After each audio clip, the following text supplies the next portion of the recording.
I'm actually going to introduce someone else, another last minute change. I'm going to introduce someone else to introduce our speaker tonight. And I'm going to introduce Stephen Miller. He helped make this talk possible tonight. In fact, Stephen is the one who put me in touch with Chris. So without Stephen, this talk would not have happened. I wouldn't have known where to begin with organizing this talk without him. So Stephen Miller actually teaches philosophy here at Marist, first of all.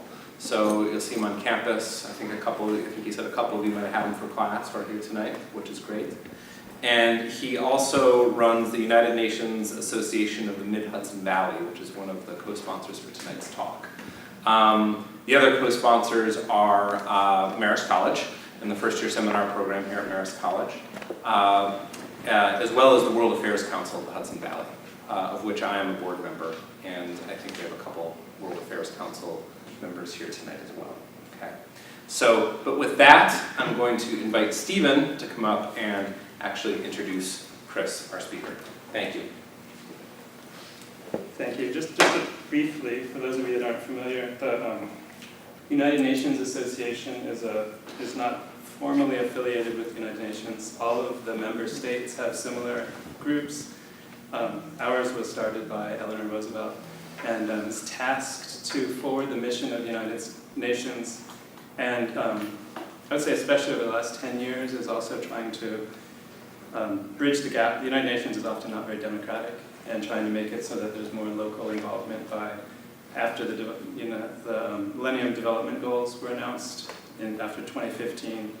Hundreds of events happened around the world where local people tried to come and say, let's talk about these development goals to see if we're meeting them and how we can redefine them so that it wasn't coming from above. And so we like to have lots of events where we're educating the public about some of these important things that are happening, because often the way they're reported is really misleading.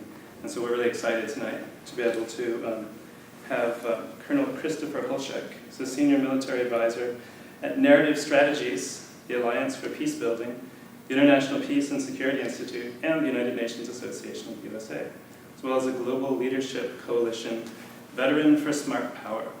He's a rare American with UN field mission service in civilian and military capacities in the Balkans and Africa, including as Chief of Civil Military Coordination of the UN mission in Liberia. He helped write the 2017 UN Humanitarian Civil Military Coordination Standards and authored the Peace Operations Training Institute's course in Civil Military Coordination and Peace Operations.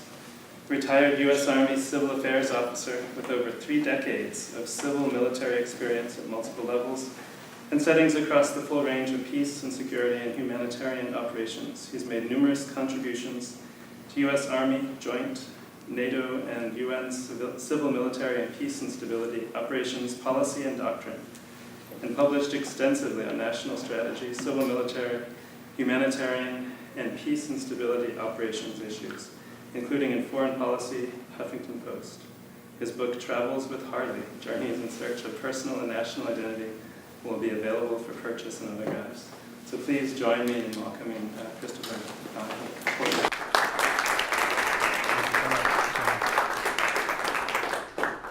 Thank you so much, Stephen, and my profound thanks to the World Affairs Council, the UN Association, and of course Marist College for the great honor and privilege of coming to talk to you tonight about something that a lot of folks have a lot of misperceptions about. And yet the headquarters of this organization, which was invented by the people who used to live just a little way up from here, is right down the river. And yet we know very little about it except what we hear in the news. So I want to make very clear, because you know this very well, that this is non-attributional. In other words, the opinions that are expressed in this presentation are solely those of the presenter, which is yours truly.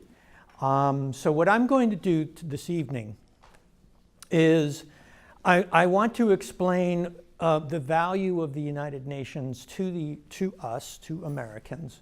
But by doing so, what I'm not going to do is to give you the ABCs of this is the UN and this is how you spell UN, and they were founded and all that stuff. I'm going to get into a discussion of something that most people don't hear about, and that is what is still considered to be the core business of the United Nations, which is peace operations. Okay, because I have a bit of a background in that. So I want to kind of discuss how the UN really kind of works and what it was set up for. Even a lot of people in the UN have kind of sort of overlooked and forgotten what the core business of the organization is because it's doing so many other things. It's really kind of grown, over the years. But you always have to come back to the major reason why the United Nations was founded. So,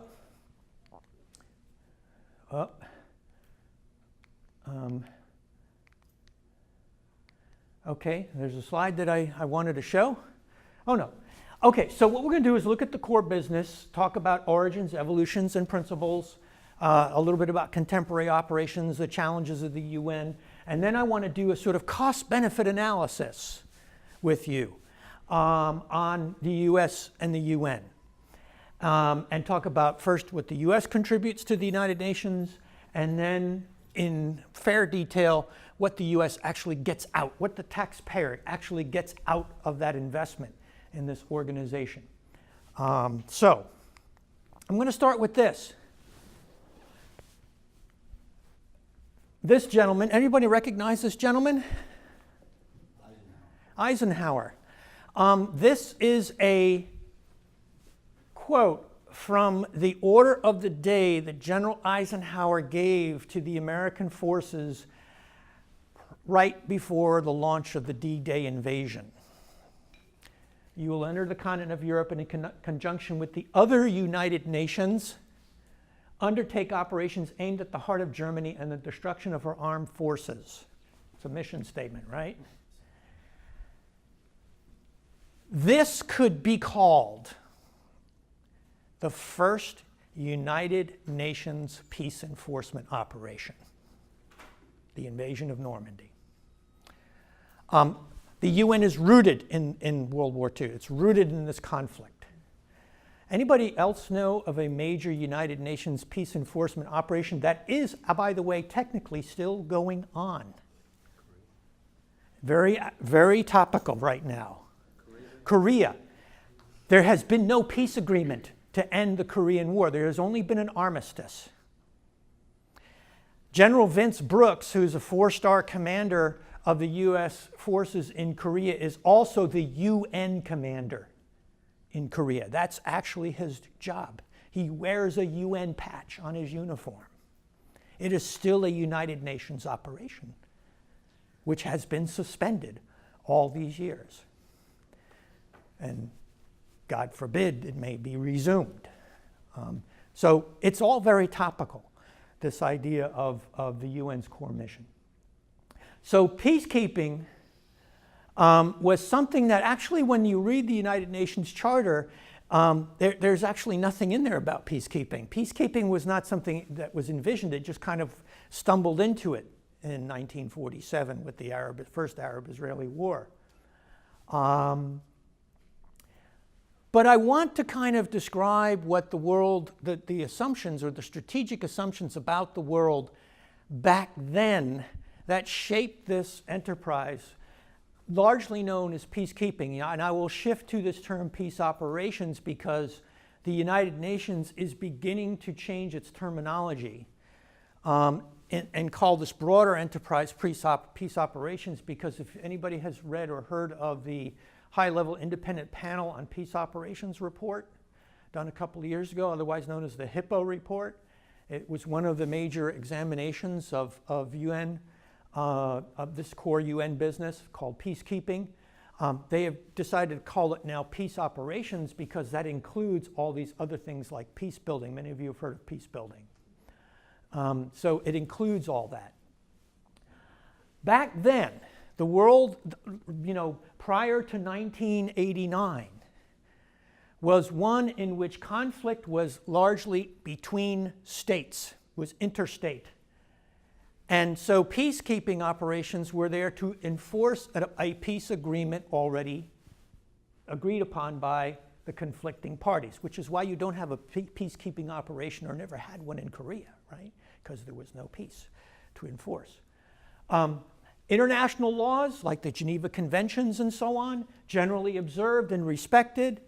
Host nation governments accepted or even invited the peacekeeping force. And the concept of national sovereignty was still pretty clear, okay? And the whole idea of security, particularly with regard to police and military forces, was also very clear. And the justice or rule of law sectors in many of these countries were effective. You'll by the way, be able to get a copy of this presentation if you want from the website. We'll make sure that's, so if you need to download it, don't worry too much about taking notes. So that was the assumption.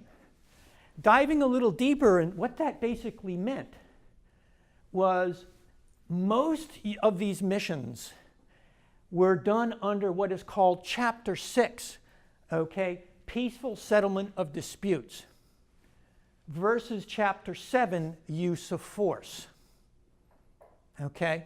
So again, the peacekeeping force entered between the warring factions and placed itself so that the conflicting parties could not shoot each other. That's what they literally did. They placed themselves in between. And it was mostly on good faith, right, that they didn't shoot at each other. And by and large, that's what they did, with certain exceptions.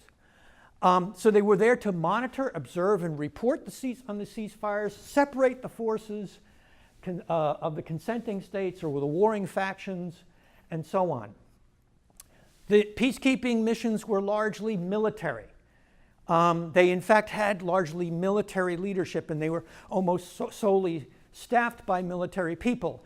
A good vestige example of this type of mission, by the way, is UNIFIL. Does anybody know what UNIFIL is?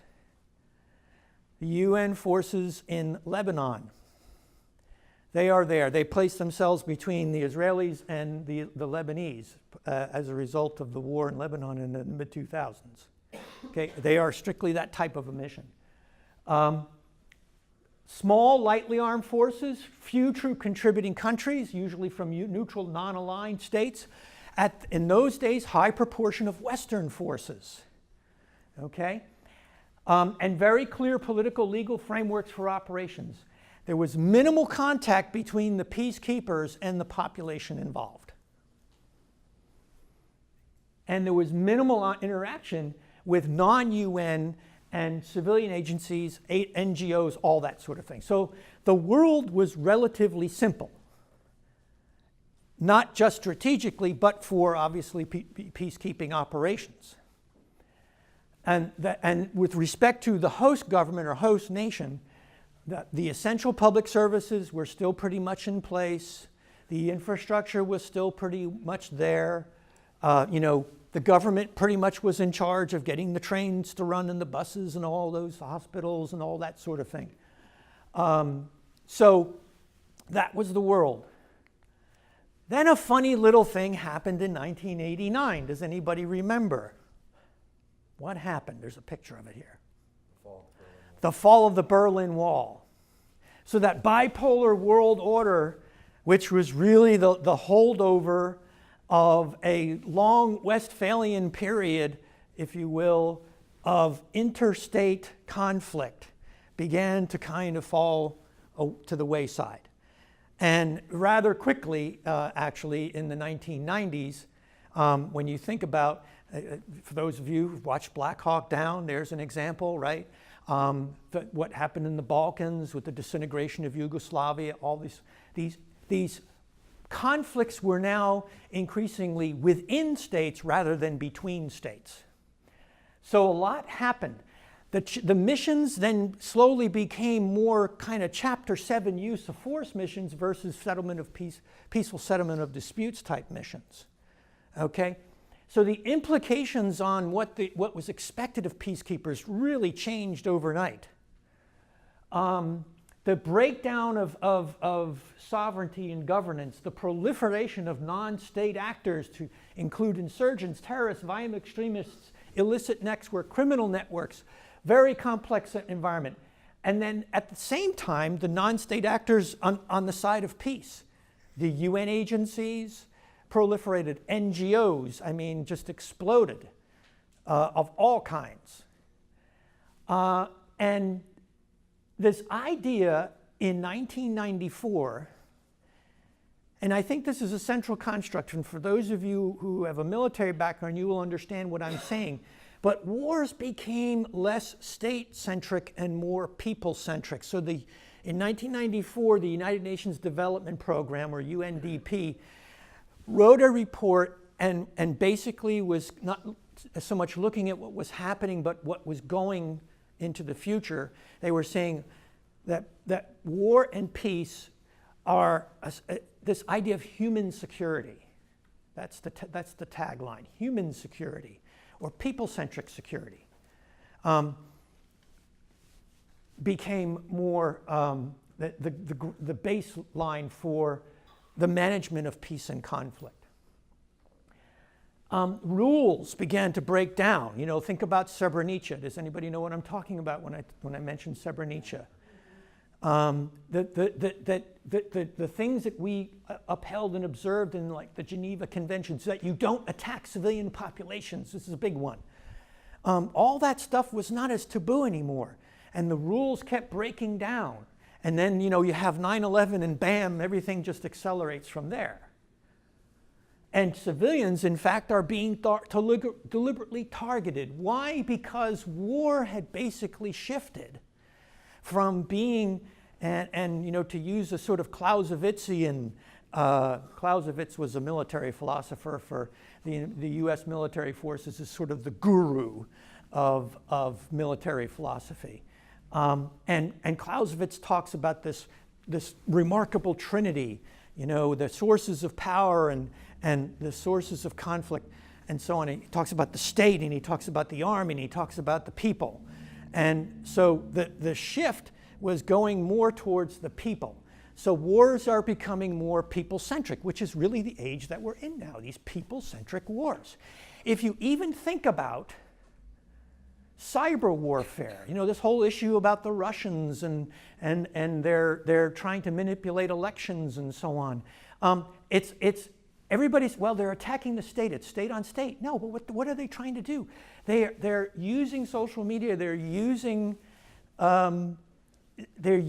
this to what? Break down the faith of people in their government, to separate the people from the state, to create to break down the bonds between the state and the individual.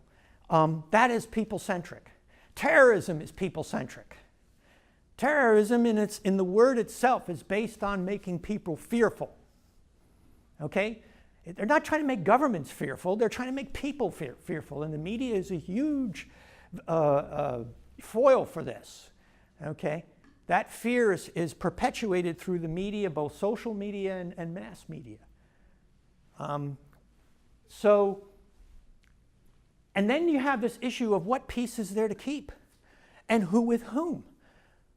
You know, you're talking to, look at Afghanistan. We're talking to warlords as much as we're trying to talk to a government that's struggling to get on its feet.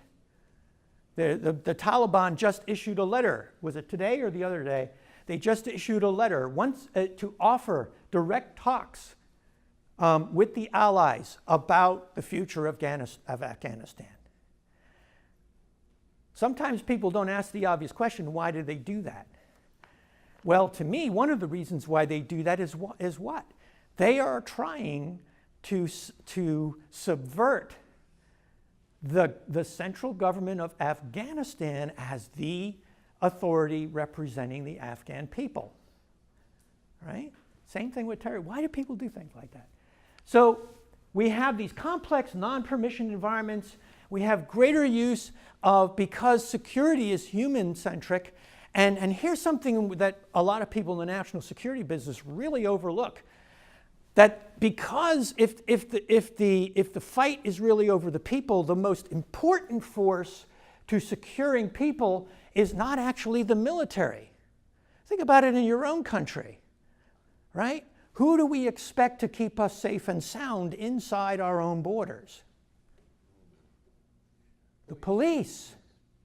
So the police becomes more instrumental. So there's greater use of police forces, so-called foreign police units. The idea of the protection of civilians as an operational term in the United Nations, not just the United Nations, but also the United States military becomes an important doctrinal concept. Much higher professional demand. War is more complicated. War is not, and here's the dirty little secret, war has always been essentially political.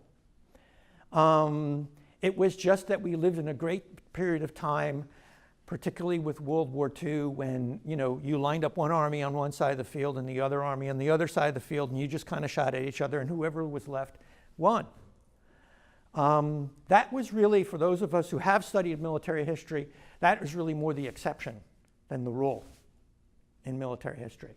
But the professional demands on forces, one of the reasons we professionalized our military is because war has become a far more complex and demanding job than it has ever been, because most war is actually non-kinetic. And I know that's a really mind-blowing concept, because you win and lose wars, as a former commander of mine named Jim Mattis would tell you, that the critical terrain is the 5.5 inches between the left and the right ear. And that's where you win or lose wars. They're largely psychological.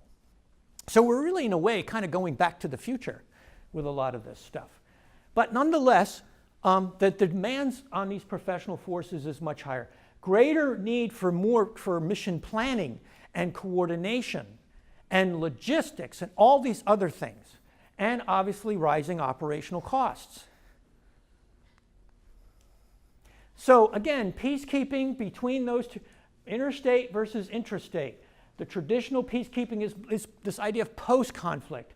Now we're talking about expanded peace operations that are multidimensional and include stabilization, because war and peace can be going on at the same time. Things are not concurrent anymore. We don't have these ideas. We have these idea of phases, but they really are becoming more and more meaningless, because all these things can be happening at once. You can have humanitarian operations going on. You can have peace enforcement going on either at different times or at the same time in different places in the same country. So back then you only had, in the entire period prior to 1989, you only had 13 field missions in that entire period. Since then, we've had more than 54 field missions in the United Nations. An operating budget back to about 10,000 soldiers at most. Back then, an average of about $200 million for the entire budget of the United Nations for peace operations. Now it's approaching $10 billion. It actually got to about 8.5, and it came back about almost $1 billion because pressure from the United States and some Western European countries to scale back that budget. And we think $10 billion may be a lot of money, but as I'll explain later, in the Pentagon's world, $10 billion is kind of a rounding error. It's the gas bill for the US military for maybe the first 2 months of the year. Seriously. So, it all depends on where you are. A lot of money is a lot of money, and so on. So a much more challenging environment, growing complexity, volatility, ambiguity, humanitarian assistance becomes enmeshed in all of this stuff. A lot of the debates going on between NGOs and the military, and this is my space and this is your space and all that other nonsense, which is really a road to nowhere. But fortunately, they've moved on, and we now have very constructive conversations with NGOs. The Security Council realized it had to do numerous reviews. to reform this core enterprise called peacekeeping. And some of the things I've mentioned already, the conditions of violence where there's no peace to keep, good examples, Darfur, South Sudan, Mali, Central African Republic, Eastern Congo, absence of clearly identifiable parties to the conflict within and across affected borders. It's not just wars, it's wars between states, but it's not really between states, it's between factions that are just happened because guess what? In most of these countries, when you're talking about Africa, the Middle East, and so on, those borders were drawn up by whom? Westerners, the Europeans. So the tribal associations are, you can have a tribe living on both sides of the same border. So this is what makes it even more difficult. This idea of the UN has borrowed a term from the United States. They love to throw around this term asymmetric and unconventional threats, requiring more robust peacekeeping, which was the first term they used. Stabilization, hybrid operations. Hybrid operations, I'll explain what these all are basically those that involve a partnership between the United Nations and certain regional organizations, such as the African Union. So AMISOM is a really good example of that.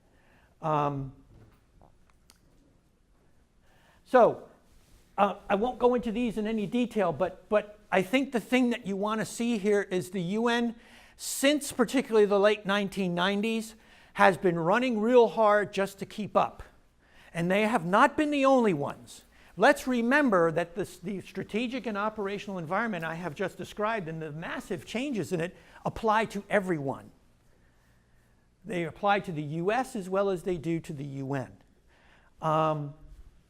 So the first thing they did was the so-called Brahimi report in 2000 with an implementing report in 2002. The idea of integrated missions, which I think is one of the most innovative concepts that they have. One of the areas I will tell you kind of up front where the UN I think really excels more than even the United States is this idea of interagency coordination at the operational level. Because the UN field mission is a great model for that. We have the country team, but it's really not quite the same. But the idea of integrated missions, the so-called better mission planning, oversight, and coordination, the so-called Oslo guidelines on the use of force, particularly with regard to humanitarian operations, came out. So different guidelines, different ideas came out. The UN finally in 2008 came up with this idea of the Capstone Doctrine. Now, the one thing I wanted to make sure everybody understands here is the UN does not have doctrine in the same sense that the US military does. It's kind of like Pirates of the Caribbean. Well, they're just sort of guidelines. And that's what they actually call them. It's guidelines. So, because the thing that the UN lacks, okay, unlike the US government and the US military, is this enforcement mechanism. It's really hard to get everybody to pony up to the same rules that guide their operations and so on. And it's also because they have 193 different countries who themselves have their own doctrines and usages and all these different things. So it makes it really tough. The idea of early peace building and so on. Then the report of the High-Level Independence Panel on UN Peace Operations is the biggest thing to come out since the Brahimi report, which again does this oversight overview. It's time to upgrade the software again, right, on UN peace operations. And some really interesting insights come out of here, and one of them is the primacy of political over military solutions. What we're all learning, and I just was listening to this on the way up on National Public Radio, was a spokesperson from the State Department once again reminding us that the solution in Afghanistan is not ultimately military, it is political. But that has some implications of the relationship between the political and the military, right? So the idea of the flexible adaptation of this so-called full spectrum concept of peace operations, which I'll explain a little bit more. Stronger and more inclusive peace and security activities, and how much more they're integrated. They still got a ways to go on that. Greater field focus of the United Nations on things like conflict management, which is about the closest thing that the United Nations, conflict management and stabilization are sort of the closest things that the United Nations will ever come to, I think, to what we simply call war fighting. But they have come to recognize, especially the last 10 or so years, that sometimes, especially with regard to the protection of civilians and certain problems that they've had in places like South Sudan, that they're going to have to get in the way and actually start employing fire in order to protect civilians. So it's kind of a paradox, because in order to remain impartial, they actually have to kind of choose sides, at least in terms of enforcing these larger ideas, for example, the protection of civilians. Gets very tricky. Here's this idea of the spectrum. This conflict, peace, conflict, post-conflict. This is sort of the phases notion, which is really just sort of there to help people kind of understand what we're trying to drive to. Conflict prevention, which is largely political, for the UN at least, okay? But involves certain military activities. Peacemaking, which is almost entirely diplomatic. Peace enforcement, which I think I gave you some examples of before. Then this idea, the sort of original core business of peacekeeping, which was post-conflict. But then this idea of peace building, which now, again, they're basically saying peace building is the larger contextual setting for UN peace operations. The whole aim of peace operations in the United Nations is to get to peace building, is to enable peace building, to include military operations. Because if you aren't into peace building, then you're still back there in the conflict somewhere.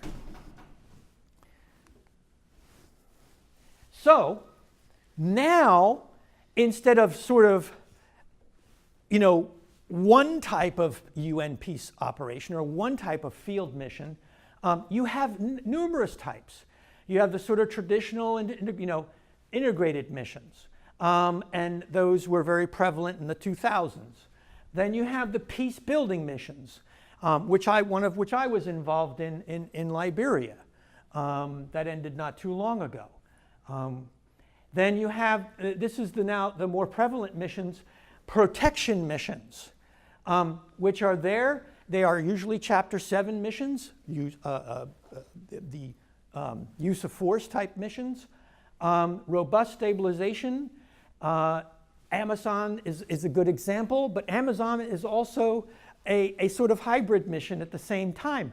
And what I'm trying to say is, if you look at any given mission in the United Nations, particularly those in Africa like Mali or Central African Republic, they can be a sort of described by a sort of a hodgepodge of these different types of missions, these complex mission sets.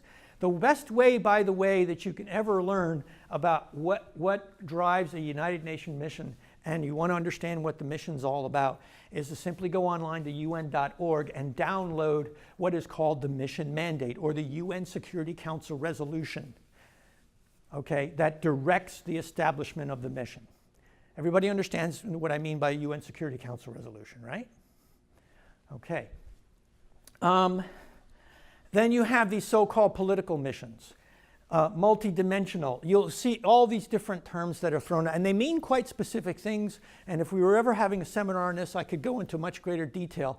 But I just wanted you to be aware that this enterprise, just like for the United States, of managing conflict has become far more complex and far more difficult than it ever was. It's not just us.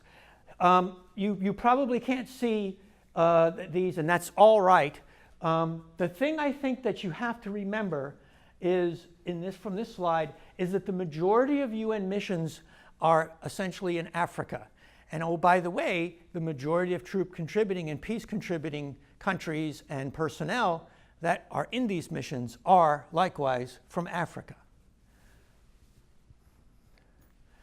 The three major components of a mission now, these are very clearly understood, are the civilian, who provide the political leadership, the technical mission management, administrative staff, the UN agencies, all that. The police, and even the police is kind of in two parts, because you have what they call UN police, which are sort of individual people who come to be experts in how to build the capacity of local police forces, be advisors to local police forces, and to intervene on specific areas, and then the use of these formed police units, which are there to kind of fill the gaps in internal security so that the military does not necessarily have to be employed, because the idea of the military peacekeeping force is to provide what is called general security. Okay? Then the military forces. The key here to remember is that over time, the civilian component has assumed greater and greater leadership and content of these missions, which I think is not such a bad thing. So the missions have become less dependent on the military component for the fulfillment of the mandate. The key thing, and I'm actually going down to the UN on Friday to talk to some people about a report written by General Dos Santos, who is the commander in Haiti, where he implies that civil military coordination kind of needs to up its game within the mission coordination within the UN mission, because what civilians have to become more aware of is how to leverage the military to support these larger political goals. Because the military, and this is even true in our own country, the military can't sit there and think up what their political goals are. That's supposed to come from the State Department. That's supposed to come from the civilian leadership. So this is a sort of standard mission, how it's organized. The blue here is the civilian staff. The green is the military. This sort of salmon color is the police. The head of the mission clearly is the special representative, the Secretary General, who is in direct reporting line to the Secretary General of the United Nations. Okay? Kind of like the US ambassador reports to the president. And that, by the way, my first mission experience was in the Balkans in the mid-1990s. The military component and the civilian component really didn't have too much to do with each other. And it was never really totally clear who was in charge of the mission. And you even saw this when I went to Kosovo, except what made Kosovo really interesting was the peacekeeping force was provided by NATO, which made the sort of command and control relationship a little bit more interesting. But nowadays, the good news is just like we have a commander-in-chief who's civilian. The founders did that for a good reason, civilian control of the military. That is a principle that is very clear now in the United Nations as well. They also have really kind of moved along in the enterprise of peace building. As I said, how many of you know the Millennial Development Goals? Right? Those are from 2000 to 2015. They just finished. Now they're on to the Sustainable Development Goals, or the 2030 plan, because the one thing that the United Nations, I think, has really got and understood well is that this business of building peace is a long game. It is not come in with a few Band-Aids and then, we all can go home. All right? This is a long game. And here's something I want you to understand in the terms of the difference between peace building and, kind of the use of force stuff, peacekeeping, peace enforcement, all that, war fighting, all that, is that hard power, or the use of hard power, war fighting and all those things, is basically focused on threats. How do we defeat threats? Peace building it has gained a lot of traction because it is a recognition of a more strategic insight, and that is that it's not just enough to contain the threats of violent extremist organizations, rogue countries, all these different threats, right? That, the kind of stuff you see in the movies. You have to go at their sources of power. You have to get at the sources of conflict. Kind of like it's the way you control disease. You have to get to what? The disease and not just the symptoms. Same relationship. And this is a really important insight, because when you talk about people-centric problems, people-centric threats like terrorism and so on, insurgencies, violent extremist organizations, international crime, illicit networks, all these different cyber warfare, all these different things that emanate, and we see really kind of the tip of the iceberg, and when we see in the media and all that, is their sources of strength and power, or their center of gravity, are in things like this: breakdowns in government, breakdowns in civil society, breakdown in economics. Okay? And that's why people attack those things, you see. So this is a really important insight. And the UN has really kind of led the charge on kind of figuring out how to manage that kind of stuff in a very holistic way. With a lot of input, by the way, I'll mention this now, I'll mention it later, with a lot of input, by the way, from the United States. Another an important management concept the UN has come up with is the so-called cluster system, the way to organize and manage based on relations. For example, the World Health Organization covers down on the health cluster. UNHCR, where my wife works, my wife's in Baghdad right now, she's with the UN Refugee Agency. She works on protection, and that includes that's protection of civilians. But is it protection with guns? No. The UN doesn't have, the UN Refugee Agency doesn't work with guns. There are many ways to protect civilians, by the way, other than just with guns. Food, you know, all these different, how you do this stuff, how you manage. This was employed, in fact, how many of you remember the Haiti earthquake in 2010? Because I was in Washington, D.C. when that happened, and I was involved in the national response. That was my last tour of duty before I retired. And the Southern Command commander of the U.S. forces that was there to kind of help with this did something very clever. He said, we are not going to come up with our own system of how to manage this. We're going to simply adopt the UN cluster system. Because why? Because at the end of the day, we want to be able to just nicely walk out the back door without upsetting the cart. So why do we want to reinvent a wheel that they already have? And it turned out to be a very clever move, and it got us out of the operation as quickly as we got into it. And it left it all for the much better. The UN has a lot of different organizations now. I mentioned one, UNICEF, OCHA, the United Nations Office for the Coordination of Humanitarian Affairs, World Food Program, UNDP, UNOPS, United Nations Office for Project Service, UN Women, which used to be, which is really kind of the consolidation of about 3 or 4 different women or gender-related agencies to a much stronger agency to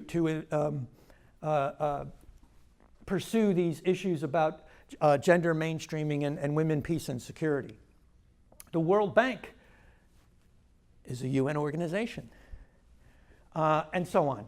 So a lot of international, the UN has a lot more resources at its disposal because of this, and the idea of partnering is very strongly emphasized in the Hippo report. Local and national partners, peace building is all about making sure that local ownership of both the problem and the solution is emphasized, because if you aren't empowering the locals to solve their issues, then you're kind of stuck there. You know, you're just in this time warp, and you're going to be there for, it's kind of like Groundhog Day. You just keep waking up, and it's the same thing. So you got to have a process to kind of move not only the ownership of the problem, but the ownership of the solution to the people who have the greatest stake in it. It's a simple idea. All right. That's kind of my explanation of peace operations in a you know, the sort of 101 minus version. This is a really interesting chart, because the thing that's happening over the years is that I mentioned that in the early days, most of the forces for the UN peacekeeping operations were largely Western. They are now largely non-Western, okay? The relationship has largely been over the years that those who pay rarely play. So like the United States is a good, we're the biggest contributor to UN peace operations, assessed at how much? Percentage-wise? 28%, right? And so you got the UN, the United States. Who's number 2? Japan. Who's number 3? France. Who's number 4? Germany. Who's number 5? Is somewhere in here. Yeah, Great Britain, of course. Who's number 6? China. The one exception to all of this, in other words, most of the UN peacekeepers come from the people who don't contribute much to the UN. They're on the receiving side, right, in terms of the ledger. But they provide the most forces. The one exception to this is China. China is becoming a larger and larger contributor in terms of dinero to the United Nations, but also of troops. Why do you think they're doing that? Expansion to secure resources.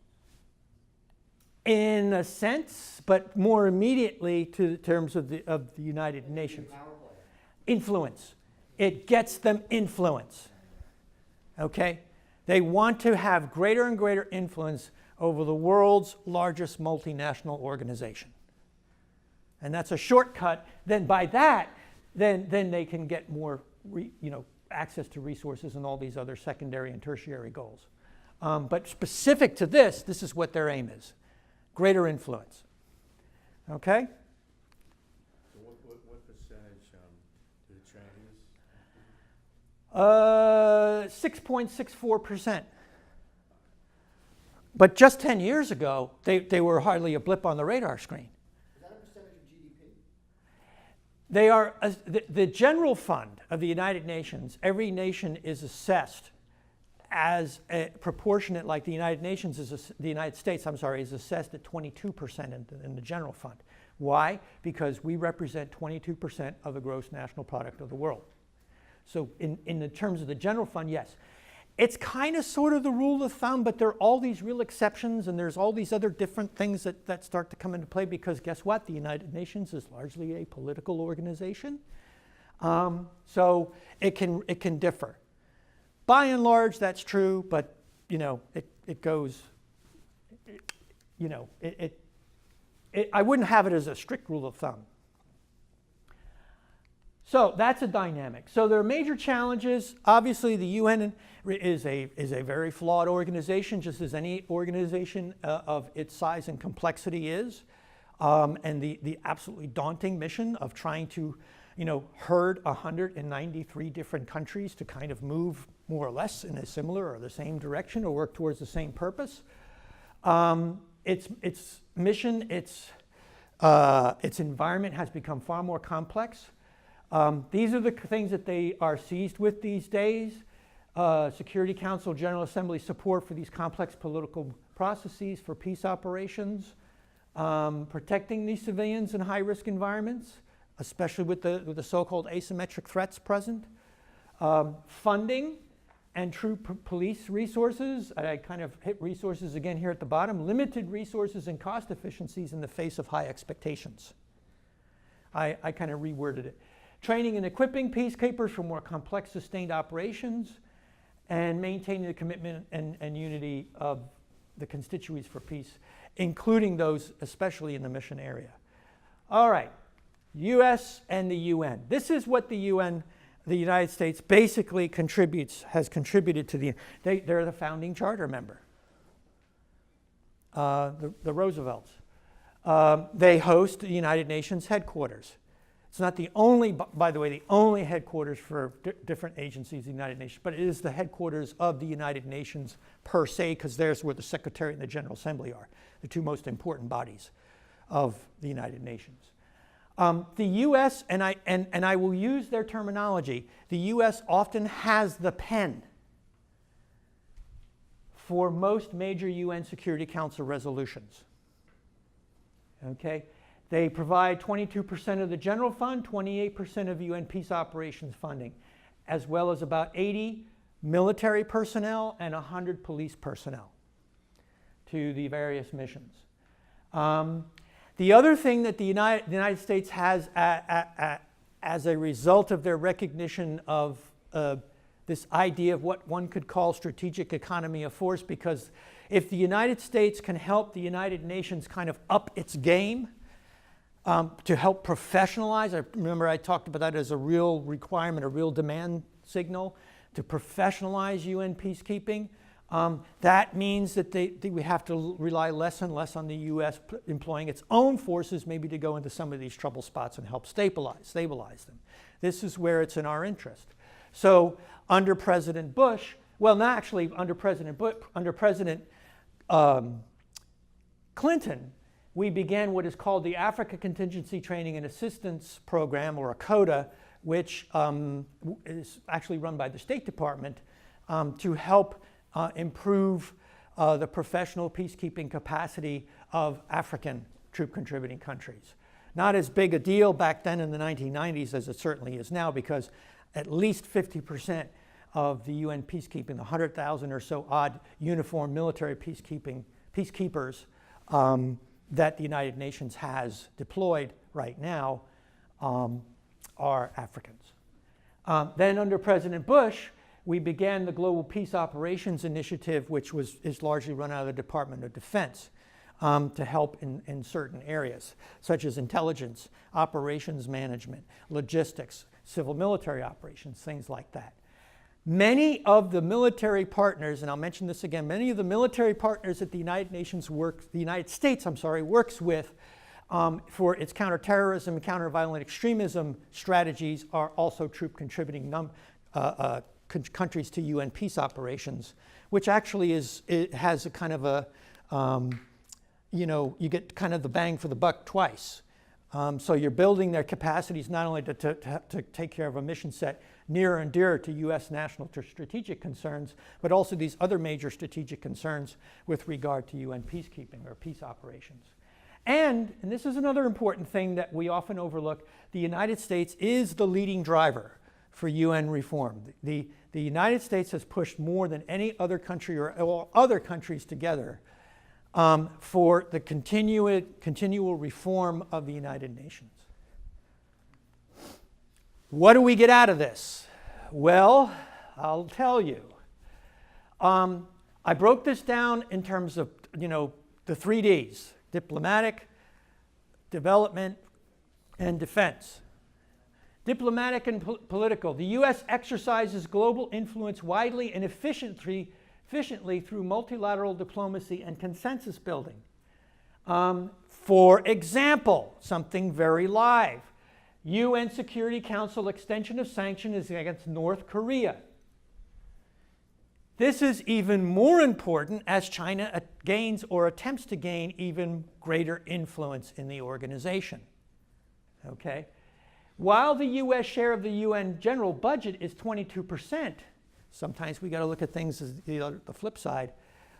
The other countries pay 78% of this for the same overhead for global management and intercoordination mechanism the U.S. leverages and profits from in many ways.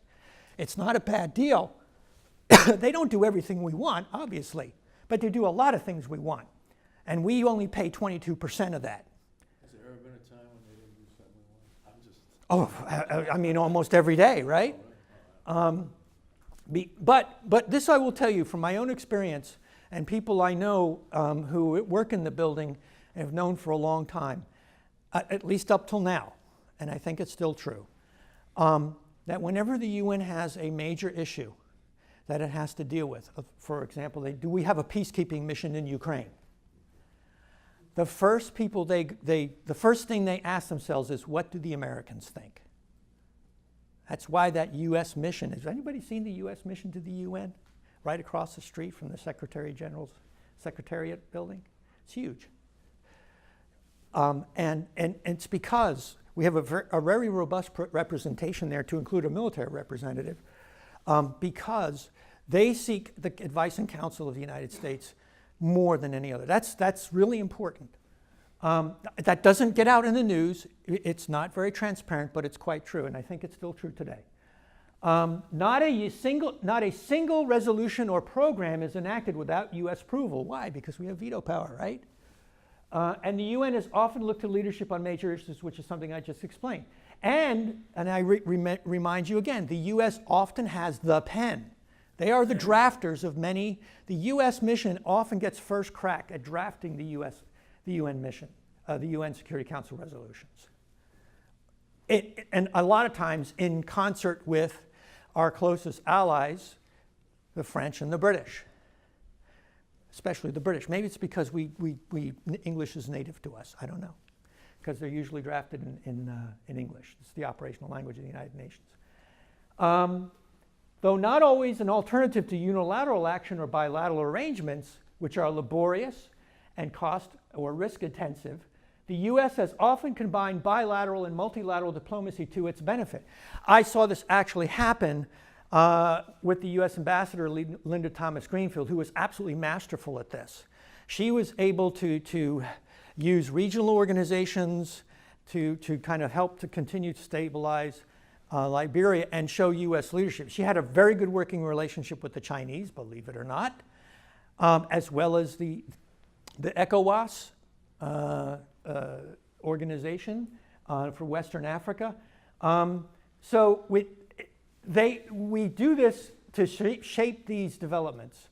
That, at the end of the day, gives the U.S. multiple strategic options to exercise influence directly and at much lower profile. Sometimes we don't want everything in the news. So we do our best work, in fact, when it isn't in the news. So those are a lot of things that are going on that are under the radar. Democratization and human rights ultimately comes through strong and consistent engagement by, with, and through the UN. Because of what? Because of the legitimacy and the credibility of saying, this is the opinion of the world. That is the soft power that the United Nations has, which the U.S. not only leverages but helps to support, because that's really powerful on a lot of these issues. It's the way that the U.S. can most effectively grow the list of countries that are a source of security and stability, as well, ultimately, good trading partners. So that's how we support our interests diplomatically. Development side. Again, I mentioned this. The U.S. is instrumental to the Millennium and the Sustainable Development Goals. All these things, international crime, violent extremism, this helps to get at the sources of all that. The Agency for International Development, USAID, is a very strong partner with UN Development Program. By putting kind of their pennies and their whatnots together, they can actually have greater return on investment. They improve success rates, leverage shared resources, and so on. So we're getting better bang for our buck for the foreign aid dollar when we work by, with, and through the multilateral organizations, namely the UNDP. The U.S. Center for Disease Control works with the World Health Organization on health regulations and systems to control and eradicate deadly and globally contagious diseases like bird flu, Zika, and Ebola. The World Bank and International Monetary Fund in Washington, that's where they are, foster the global financial, economic, and trade system on which the American standard of living depends. Playing a vital role in they played a vital role in preventing a global financial meltdown during the Great Recession 2008 through the cooperation among the central banking systems. Tens of UN or UN-affiliated agencies, such as the World Trade Organization, standardize an internal infrastructure highly beneficial to U.S. commerce, in addition to finance, industry and telecommunications, civil aviation, shipping and tourism, space, meteorology, nuclear power, trademark identity and intellectual property protection, labor and tax codes, food, water and medical services, agriculture and fishing, and cultural heritage, media, free speech. I actually wrote an article with that title in the Huffington Post explaining a lot of these different organizations, most of which are not aware of, but to help kind of regulate what the military has called the global commons. And all of these different, the International Labor Organization, these are either UN or UN-affiliated organizations. The World Bank is a United Nations organization. World Health Organization is a UN agency. when you get on your cell phone right now, when you get on and you do an uplink, okay, when you're sending a text or calling somebody, where's that phone call going first, normally? It's going up to a satellite. Who do you think manages all that satellite space and where you can put your satellite and how, somebody's got to regulate that space because there is, I don't know how many, 100,000 satellites up there? Otherwise they'd be crashing into each other or whatever, right? Somebody's got to manage all that traffic, okay? That's what the UN does. The Committee on the Peaceful Uses of Outer Space, World Meteorological Organization, providing the data and analysis on global climate issues. When you get on an airplane and you cross the borders, there's the International Civil Aviation Organization and IATA, the International Air Transport Association, representing 240 airlines or 80% of the global air traffic. When you said something FedEx, which I just did the other day to Denmark, there's got to be some rules. International postage, all these different things, the global commons, all these different things that we take for granted right within our own country. And now everything is so connected and so globalized, that aspect of management of what could be called, again, the global commons has taken on even greater importance. So how's that 22% looking now? Defense, global, and national security. Multinational peace operations are in U.S. foreign policy and national security interests. Support to peace operations and peacekeeping are defense missions. Have you heard of the AUDL and the UJITL, sir? The AUDL is the Army Uniform Task List. Thank you, sir. And the UJITL is the Uniform Joint Task List. You can look it up. It's actually unclassified. Anybody can look it up. And you will see listed there, those are missions that the United States military are supposed to be able to help support. Peace operations is on the menu, folks. So let me get back to the UN fields, the largest deployed military force in the world, 100,000 people. To help stabilize areas critical to U.S. regional security interests, often where large U.S. footprints are not feasible or desired. This is especially true in Africa. Anybody know where the United States Africa Command is headquartered? Stuttgart, Germany. You know why it's there? Weather. Because of all the great weather. Because nobody in Africa wants them. It's too contentious an issue. The guys that you heard about getting killed. The United States has a footprint in Africa, but it's only about 5,000 people. And you think that's a lot of people, but think about the size of Africa. Does anybody know how big Africa is? It's 5 times the size of the continental United States. 53 countries. It's a big place. And yet, most of the conflicts and wars and instabilities are being generated, if not the Middle East and Central Asia, out of Africa. It isn't just a movie. This idea of strategic economy of force. The field missions stabilize areas for international crime, violent extremism, other threats where U.S. forces may otherwise have to deploy at great cost and risk, enabling the U.S. to focus forces for more suitable or desirable missions. That's why we do have GPOI and ACOTA, because if we can help our partners in the UN up their game, then that's a place we don't have to send our gals and guys and put them in harm's way. We've already got enough business, thank you very much. While the US provides 28%, again, the same idea. Somebody else is paying the other 72%. What a great frickin' deal. Okay? They pay most of the overhead to manage or prevent conflicts and mitigate regional or global threats to U.S. national security interests. My God, I could have had a V8. Okay? Low-end UN Department of Peacekeeping Operations reimbursement rate, here's an example, to troop contributing countries is about $1,300 per peacekeeper per month. About 1/4 of the pay and benefits of the lowest paid U.S. soldiers. But there's more.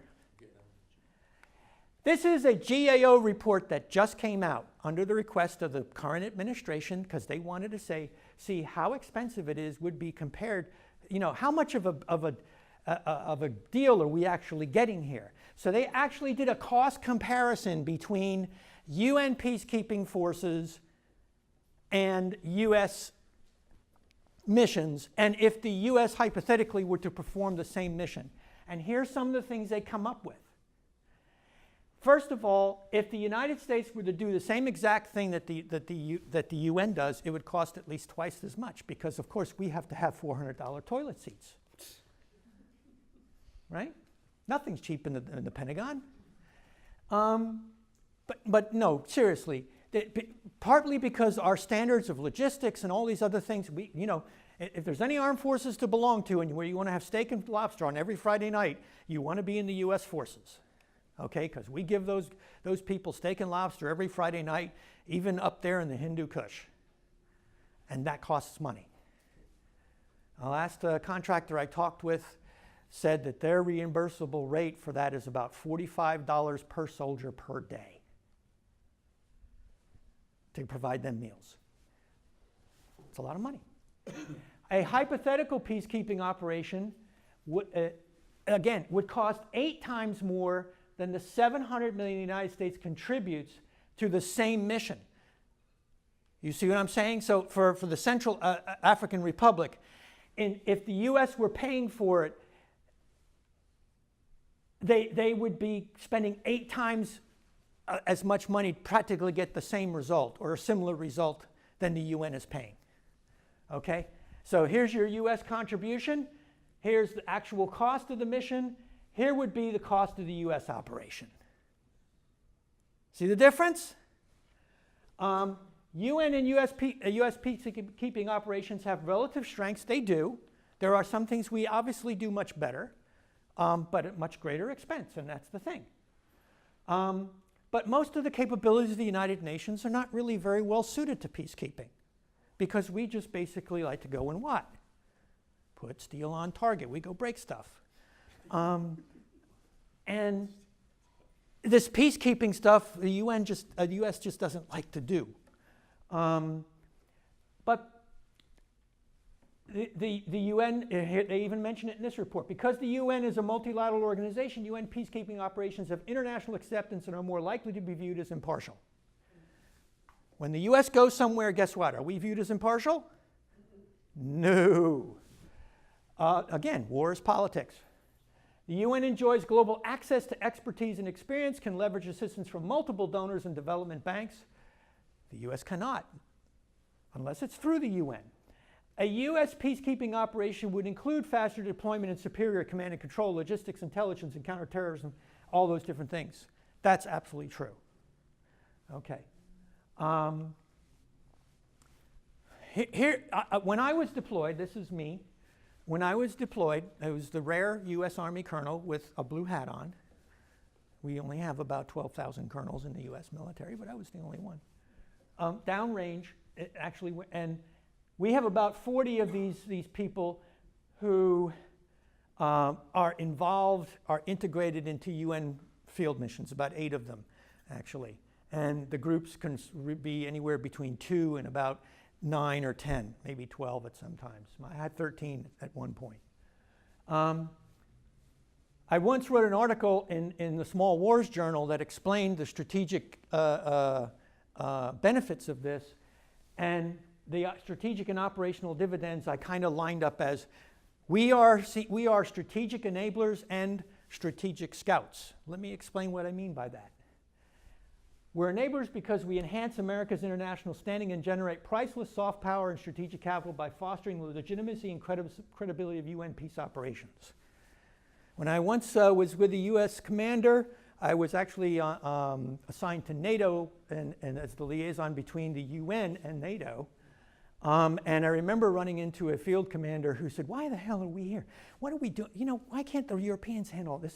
This is Kosovo, right?" And I said, "Sir, let me explain it to you. The reason why we're here is so everybody else can be here. Because we're supposed to be the leaders. And sometimes we don't like that, but that's what happens when you're chairman of the board of planetary management. So our leadership encourages others to play. And yeah, we encourage others to participate and contribute. Western leadership and expertise balance the growing presence of forces from countries not allied or necessarily friendly to U.S. interests. China. We help the UN field missions raise their game, their operational state of play in key staff functions. And I actually have seen this work by placing only a handful of U.S. officers. We were able to take that operational headquarters and really get it, moving. Intelligence, operational planning, logistics, civil military operations. Those are the key areas. It helps us, strategic scouts, provide ground sensors on the security situation and how a mission is really going, how partners and others are performing, and how the U.S. is actually perceived. That's highly valuable information.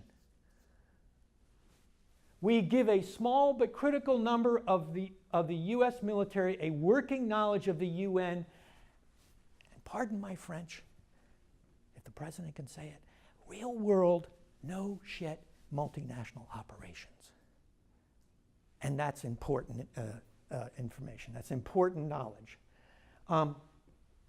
We help ensure a good return on the US taxpayer investment in the UN.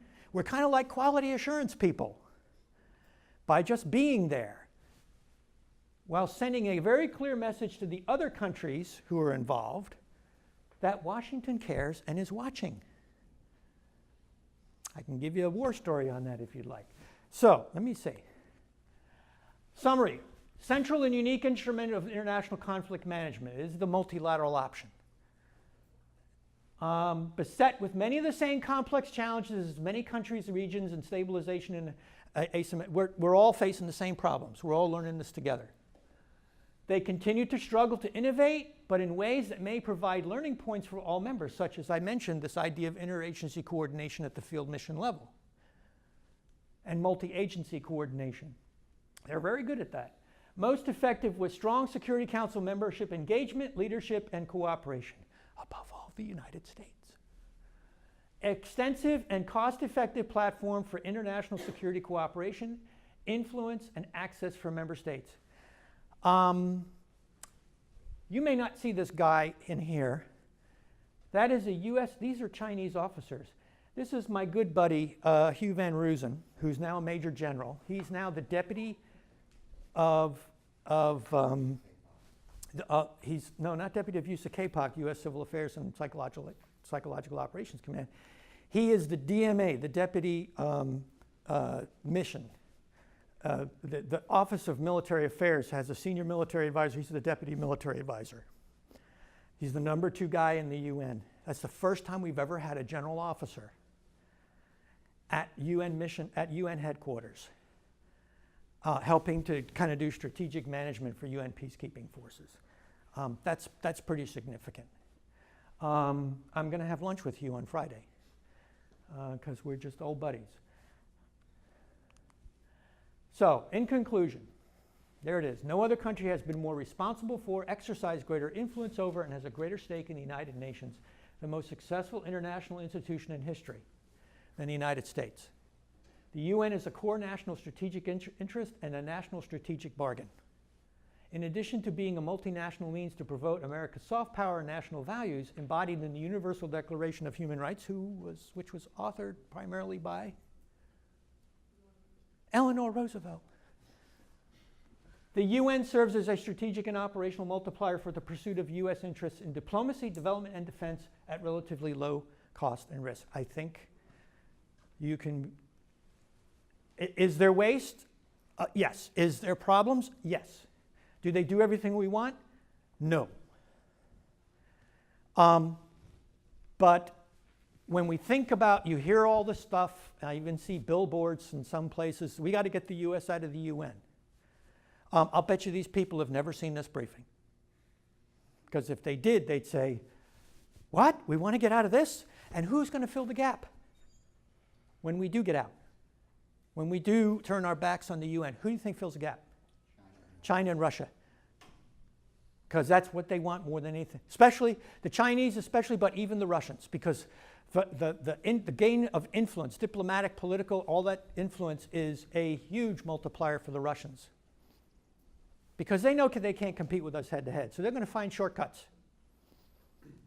So we need to be really careful when we just say we're going to just, put into the toilet the multilateral option. And I'll kind of pick up where to kind of paraphrase Jim Mattis when he talked about the same argument for cutting the State Department and USAID budgets. If you cut these guys out, you better buy me more ammunition. That means more of your friends and neighbors are going to find themselves in strange places helping to make America safe. Because that never goes away. That requirement never goes away. Any questions, comments? But now, what Sir. type of financial shape is the UN in? Because I know a number of years ago, didn't Ted Turner bail out the UN? No, he did not. What he created was a fund. The question was, what is the financial shape of the UN? Because didn't Ted Turner have to... He paid off the debt, I believe. No, he didn't. He set aside $1 billion in a foundation for the United Nations Foundation, which is the United Nations Association is a part of that, in order to kind of help provide some sort of a platform to help the UN, kind of like we have think tanks in Washington, Yes. the same to help them kind of figure out how to improve their game. And yes, some of it does actually go to fund certain projects to help, but they are largely to help to build the professional capacity of the United Nations. So it's not a bailout. Well, here's the thing. The UN isn't, the UN is entirely dependent. The UN doesn't have its own army. They have this kind of Rent-a-Corps concept, right? So they are entirely dependent on the troop and police contributing countries for their civilian and military, and the only thing they get is civilian in their own professional. But they're entirely dependent on the member states for its budget and for, oftentimes the United Nations will, think about this, this would absolutely drive the Pentagon bonkers.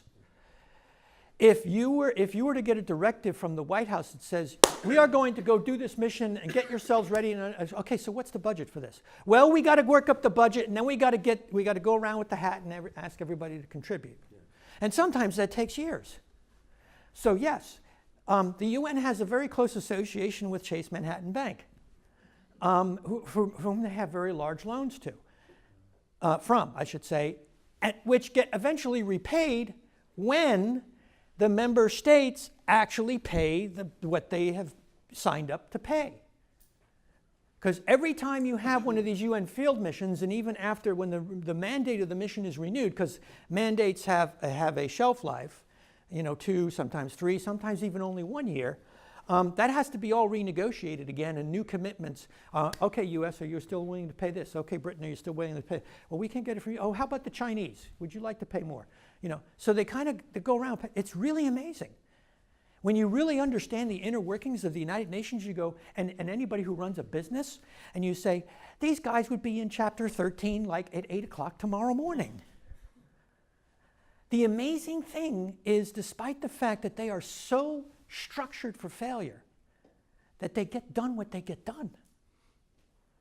Because you can imagine the United States military deploying and not having an operational budget, not knowing how they're going to pay the gas bills.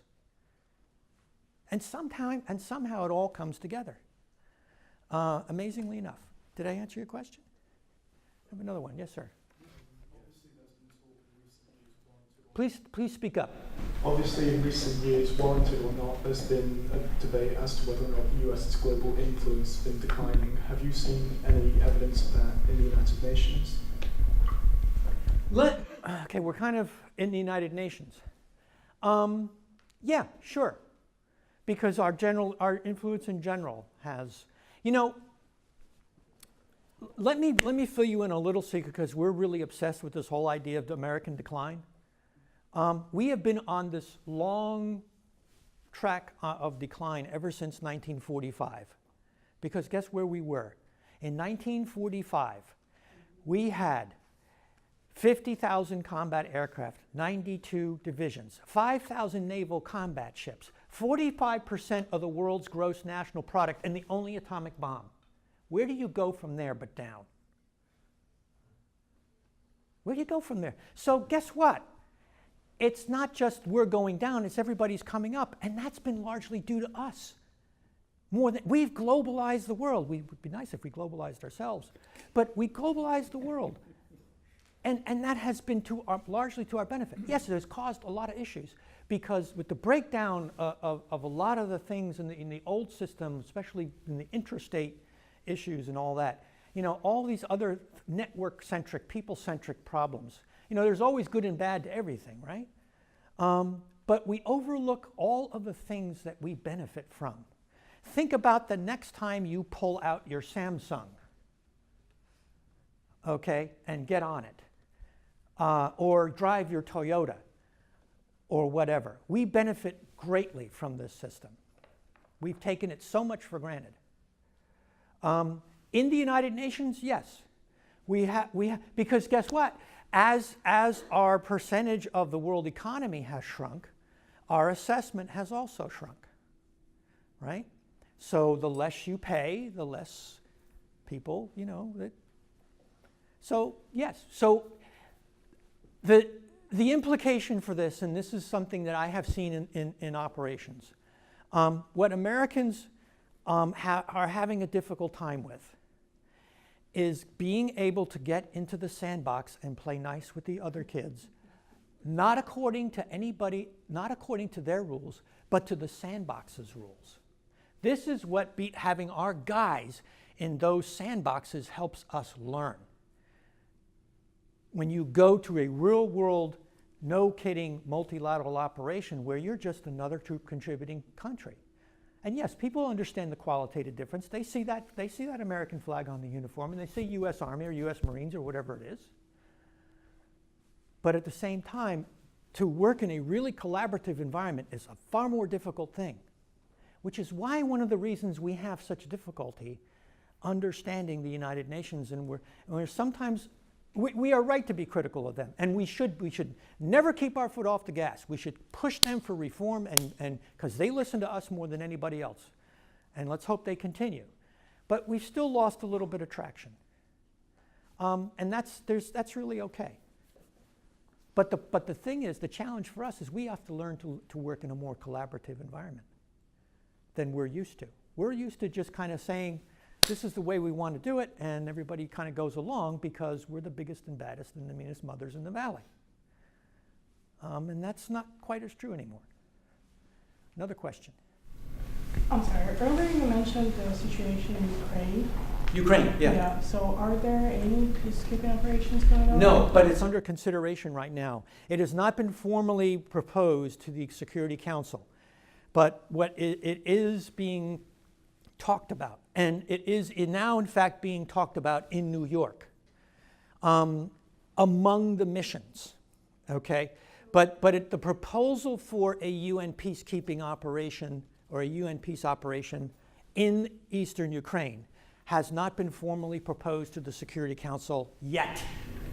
It's got Russia on the security. Now there's a complication.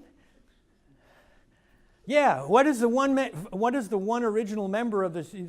And that's part of the other thing about the UN is one of the major areas of reform that it's kind of the 800-pound gorilla in the living room. Is the UN is still largely organized around what? The World War II, the victorious Allied powers, in those 5 countries. What are the permanent members? The US is one, okay. France, the UK, Russia, and China. And they're permanent and they all have veto power. You have 15 members normally, so the other 10 are rotating. But one of the great difficulties is how do you propose a UN peacekeeping mission in eastern Ukraine in such a way that the mandate might be actually not entirely in Russia's interest? Sticky wicket, as the Brits say. See, this is why this stuff is hard. when you have to get in the sandbox and play with the others. Really hard stuff. Was it true that when they had the whole issue with Crimea and Russia was coming in, the UN trying to do something, Russia jumped in and vetoed everything as a charter member? Well, that's with respect to a lot of the resolutions on Syria. That's the most recent example, which is one of the reasons why it's been so hard to get anything done in the Middle East, and particularly Syria, because of that. Yeah. Yes, sir. Hello, my name is Francis. I'm from Malawi and an undergraduate at Marist College. Hey, welcome. Thank you. My question to you is, in terms of specifically in Africa, what are the biggest obstacles facing the UN in terms of peacekeeping operations? So that might be the policies of African governments or bodies such as the African Union. Well, the United Nations actually has a really good political and working relationship with the AU. And in fact, most of the operational frameworks that the African Union has for its own peace operations are borrowed from the UN, if you will, or directly referenced to the UN. So on the regional level, the UN actually has had very good working relationships with the different regional organizations. With certain countries, it's been kind of, it depends, right? I think what it really, and I think you understand this. Is there anybody else in this room from Africa? You understand this better than anybody else in this room, and that is, Africa is bloody complicated. Most people, even in Western Europe, but especially in our little insular place called the U.S., we kind of think of Africa as sort of like a country, don't we? And it's not. It's not. So the idea of complexity that I briefed earlier, this idea of multidimensional missions, look at Mali. Mali's a protection mission. Mali is also a kind of a peace building mission because they want to move on. They want to help Mali kind of rebuild its governance and establish governance in some of these forgotten areas. But yet at the same time, you have Al-Qaeda in the Maghreb and all these other groups out there working. And so there's these so it's a really complex environment. And then you not only have the UN working there, but there's a European Union mission there.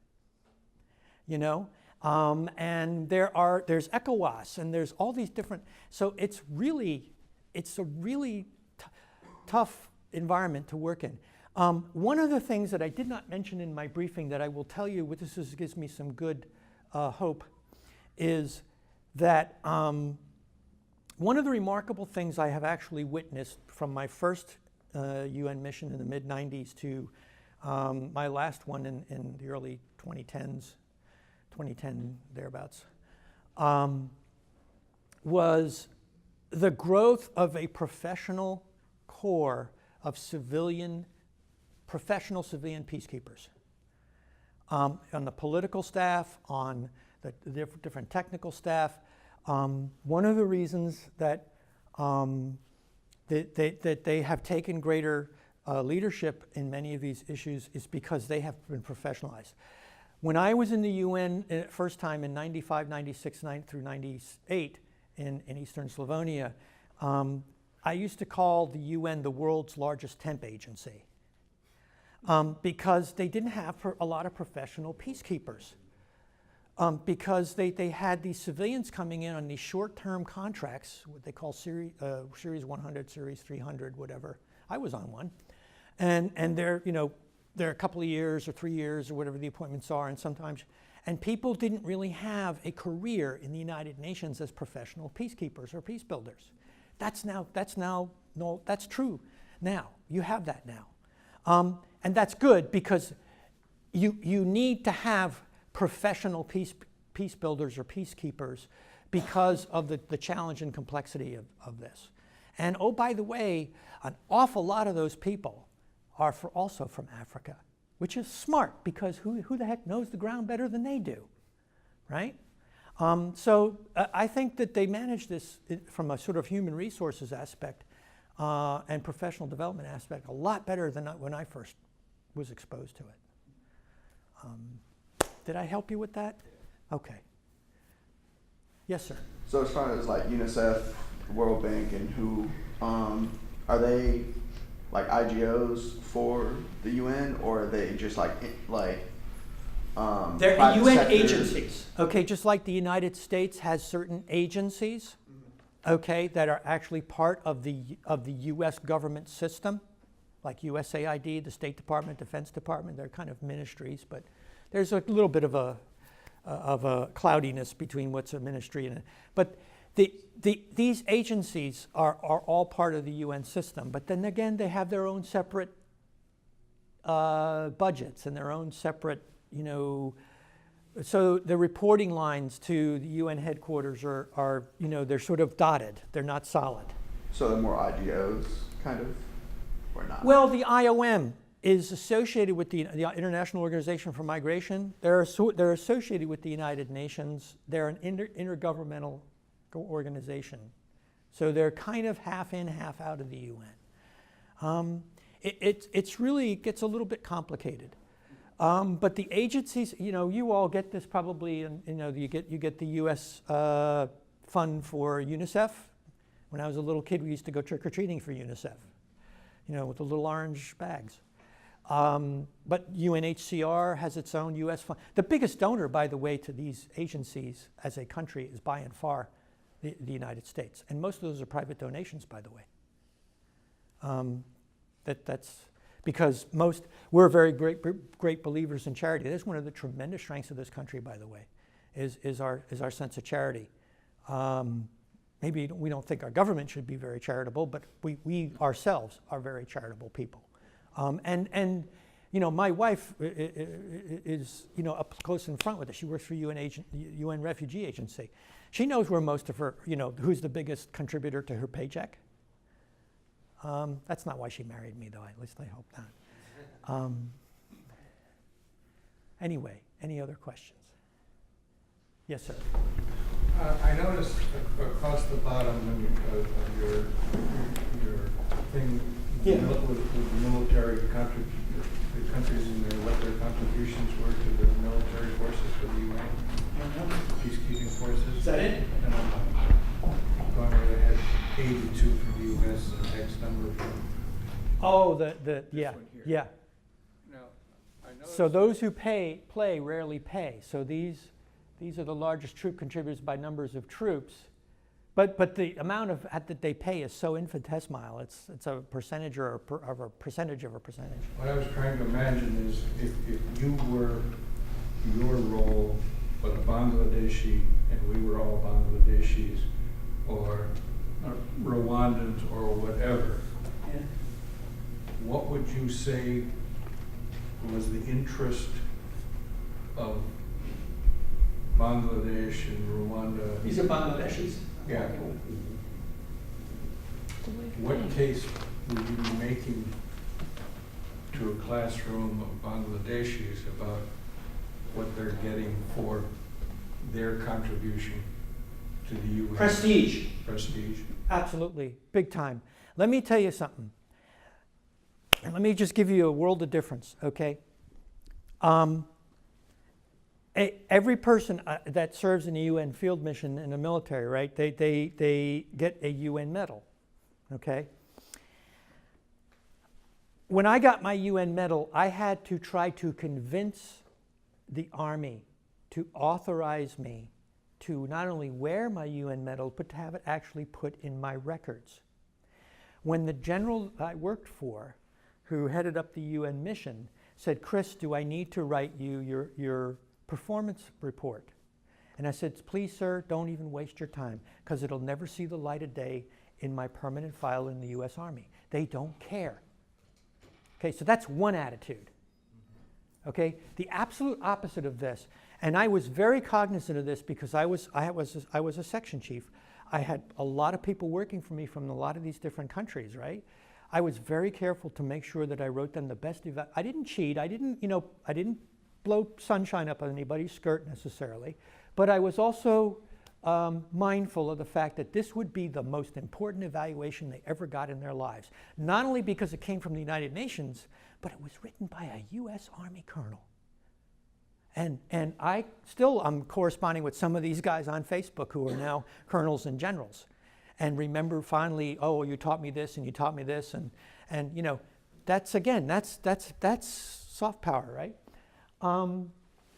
When these guys get their UN medal, I swear to God, I was sitting there with the force commander who was from Nigeria and the deputy force commander who's from Pakistan.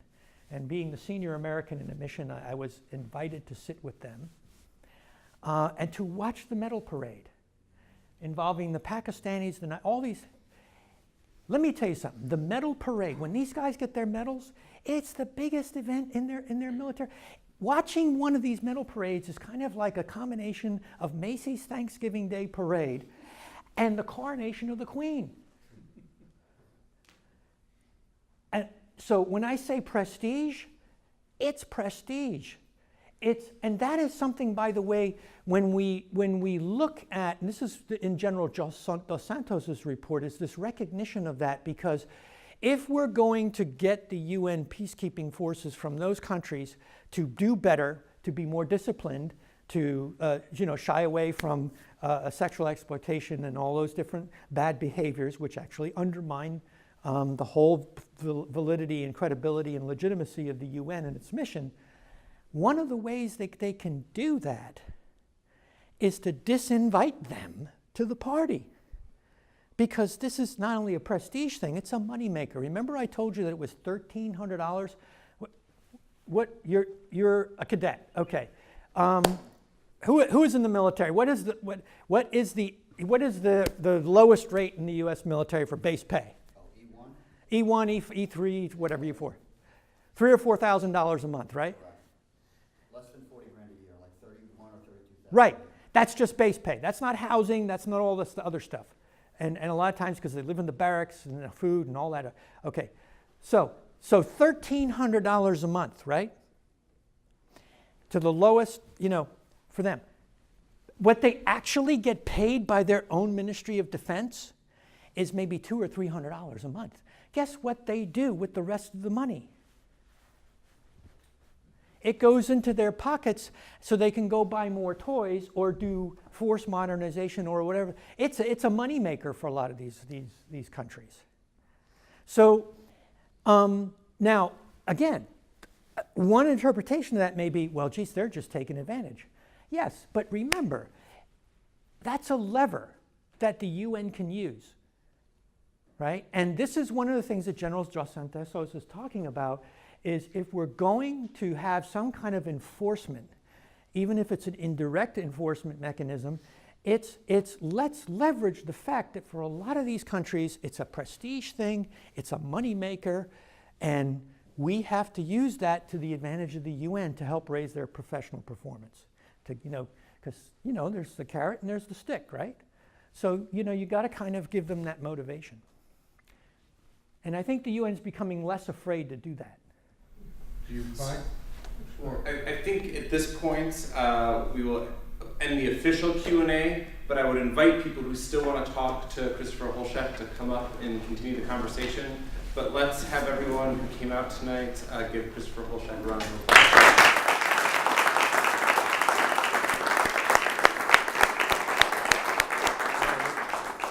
Last, and I'll answer this as my own question because it's a question I get very often, especially from young people, is how do I go to work for the United Nations?